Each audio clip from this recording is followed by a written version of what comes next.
So, I'm into mead, but to be able to sell mead, you need to have at least 90% of the honey in the mead be from your own bees.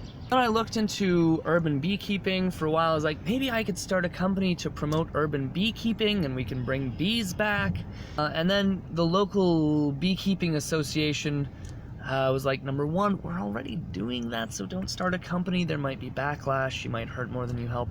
Number two, you have a pool next to your parents' house where you want to do this, and that's a bee death trap, so don't do it. And then a friend of mine with a gorgeous rural property was like, oh, well, you could put the bees here on my giant rural property, which, by the way, is gorgeous. And I was like, well, I mean, yeah, all right, yeah. So I'm here to start getting the ground ready. I mean, as you can see, it is a gorgeous property with a couple of horses and a lot of fields. And step one is preparing the ground. I've got a nice little nook that is out of the way and no one uses. That we've agreed that's where I'm putting them. So, but it's on a bit of a slope. So I'm just gonna go and start getting that graded. Brought some shovels and an old one of those wooden skid to put that down and put some sand under it, so that it's like a foundation for a house, except it'll be a recycled skid with sand in it as a foundation for a bee house. Well, let's see how this goes.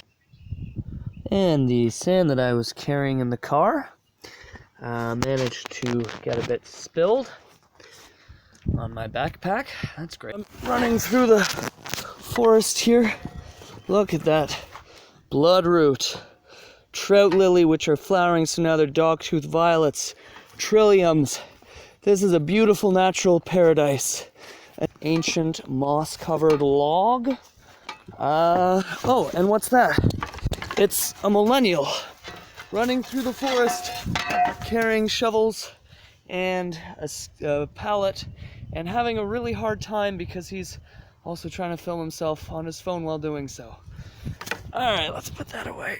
What you want in a spot for bees is in the sun but out of the wind, away from the path so that humans don't interact with it by accident, and ideally some things like raspberries with flowers nearby. So this is a spot we've chosen here. Gorgeous little nook. It is, however, on a hill, so it will take some leveling.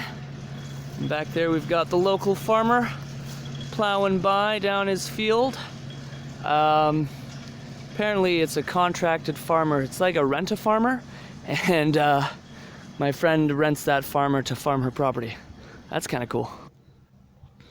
All right, we're gonna put the phone on this little makeshift phone stand and get going here.